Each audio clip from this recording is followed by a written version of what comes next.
সত্যি কথা কখনো লুকানো যায় না। যে প্রকৃত বাঙালি সে কখনো মিথ্যা বলবে না। আমার এই ভিডিওর মাধ্যমে আপনারা দেখতে পারেন, দেখেন, স্ক্রিনে আপনারা দেখতে পাবেন। যেটা নিগেল কথা ভাই, দল করি বিএনপি, কিন্তু ছিল আওয়ামী লীগের সময় ভালো। বিদ্যুতের ঘাটতি পাইনি, কোনো জিনিসের অভাব হয়নি। কৃষক যেটা ইচ্ছে সেটা করে পারিছে, এখন আর পারিচ্ছে না। এখন তো আপনার কথা তো শুনবে, তো জনগণ তো শুনবে। শোনো, সমস্যা কি? শুনলে সত্যি কথা সেটাই বললাম। এটা জনগণের বিচার করে দেখুক, বিচার করে আসলে কি হচ্ছে এই জিনিসটা। আমি নিজে একজন বিএনপি করি, যেটা সত্য কথা। আমি সরকার থাকতে চাকরি করে খাইছি, এখন বিএনপি সরকার আছে, এখন আমরা রিক্সা চালাই খাইতে হবে ভাই। আমাদের এই বয়সটা কিন্তু রিক্সা চালানোর বয়স না ভাই, একটা ভালো একটা চাকরি বাকরি করানোর বয়স। হয়তো পড়ালেখা না কি হয়েছে, আমি রেস্টুরেন্টে একটা কারিগর ভাই। 15,000 টাকা দিয়ে আমার সংসার চলে। হোটেলে কাজ করলে আমার ছেলে সন্তান বউ বাপ মা আমি চালাইতে পারবো 19,000 টাকা দিয়ে জীবন কি করবো? ওই ক্ষেত্রে এখন অটো চালাইতে আছি। আমলি সরকার আমলে নিজের মন স্বাধীন মতন চলছি। মানে এখন মনে করেন যে আমরা যে অত্যাচার গুলো হইতেছে, তখন এতটা অত্যাচারিত হই নাই। সরকার পথে দেখার পরে অবশ্যই বাংলাদেশের অনেক ক্ষতি হয়েছে, অনেক লস হয়েছে, বাংলাদেশের অনেক টাকা নষ্ট হয়ে গেছে। বিএনপি দেশ চালানোর মতো ক্ষমতা এখনো হয় নাই। বাচ্চা পোলা পায়, তারেক জিয়া বাচ্চা পোলা পায়। বর্তমান সরকার কাছে একটাই দাবি আমার, যদি উনি দেশ না চালাইতে পারে উনি সইরা যায় জানো। আমাদের আগের সরকার লাগবে, কারণ আগের সরকার থাকতে আমরা মহিলা মানুষ বাইরে নামি নাই, অটো রিক্সা চালাই নাই, চাকরি করে খাইছি। এই সরকারের আসাতে গার্মেন্টস বন্ধ হয়ে গেছে। আমরা মেয়ে মানুষ, আমাদের কাছে গার্মেন্টস শোভা পায়। গার্মেন্টস আমাদের কাছে শোভা পায়, অটো ছেলেদের জন্য, মেয়েদের জন্য না। আমি মেয়ে মানুষ হয়ে অটো কেন ধরবো? পেটের দায় ধরছি না। আমার জামাই থাকলে আমি এটা কেন করবো? জামাই যদি থাকতো ডাইল ভাত খাওয়াইতো, তাই না? জামাই তো নাই। ওই যে স্যার বললাম না, আমি গার্মেন্টসের একটা অপারেটর। গার্মেন্টস বন্ধ হওয়াতে এখন আমার অটো ধরা লাগছে কেন? সরকারের কাছে আমার একটাই দাবি, উনি অসহায় লোকদের পাশে দাঁড়াক।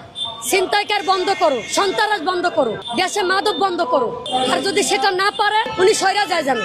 আগে আমরা মেয়ে মানুষ গার্মেন্টসে চাকরি করছি, মাসে 10,000 টাকা যদি বেতন পাইছি, তাও আমাদের সংসার ভালো চলছে। আর এখন বর্তমানে এই সরকার আসাতে গার্মেন্টস কেন বন্ধ হয়েছে? প্রত্যেকটা জেলাতে গার্মেন্টস বন্ধ কেন? তাহলে আমরা কি করবো? চুরি করব? উনি কি ট্যাকেল দিবে আমাদেরকে? চুরি করতে নামি, তাহলে সরকারকে বলেন আমাদেরকে ট্যাকেল দেওয়ার জন্য। কারণ এখন যারা সন্ত্রাসী করতেছে, চাকু ধরে যে টাকা টুকা ল্যাপটপ নিতেছে, ওনাদেরকে তো উনি ট্যাকেল দিতে আছে। নাহলে ক্ষমতা কোথা থেকে পাচ্ছে? ওনারা কোথা থেকে পাচ্ছে এই ক্ষমতা? নিশ্চয়ই বর্তমান সরকার ওনাদেরকে ট্যাকেল দিচ্ছে। আগে ছিল না। আগে যদি মানুষ ভিক্ষা করেও খাইছে, তাও চুরি করতে যায় না, ডাকাতি করতে যায় না। তাহলে বর্তমান সরকার পাওয়ার দিয়ে দিছে, আলহামদুলিল্লাহ আমরা অনেক ভালো ছিলাম। আওয়ামী লীগ ক্ষমতা আমরা অনেক ভালো ছিলাম। বিএনপির ক্ষমতা সন্ত্রাস হয়েছে, চোর হয়েছে, ডাকাতি হয়েছে। এখন বর্তমান সরকারের মাথায় ওই মেধা হয় না যে এরকম করে সোনার বাংলাদেশ বানাবে। এটা আমার ওই আন্টি করে গেছে। ওনাকে আমি অনেক ভালোবাসি, আর বর্তমানে ওনাকেই চাই দেশে, ওনাকেই চাই। আমি যে কথাগুলো বলছি হয়তো আমার ক্ষতি করতে পারে বা পোলাপান ধরতে পারে। কার ক্ষমতায়? বর্তমান সরকারের ক্ষমতায়। উনি ট্যালেন্ট দিয়ে বলে দিবে ওই মেয়েটাকে এমন করো, অমন জায়গায় নেও, কিন্তু সেটা পারবে না আমাকে। কারণ আমি ভয় পাই না, আমি দেশের জন্য জীবন দিতে রাজি আছি। আমি বর্তমানে কোন সরকার আছে এখন? বিএনপি।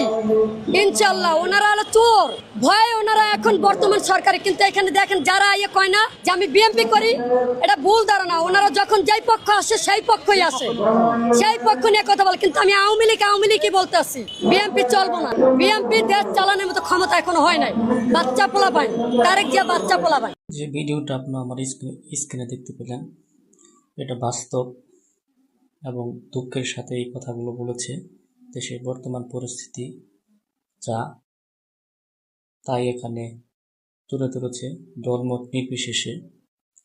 আগে দেশ, তারপর অন্য কিছু, নিজে বাঁচলে পাপের নাম, এই কথাটাই আপনারা এই স্ক্রিনের মাধ্যমে দেখতে পেলেন। দেশের বর্তমান পরিস্থিতি। অবশ্যই আপনারা আমার পাশে থাকুন এবং ভিডিওটিকে শেয়ার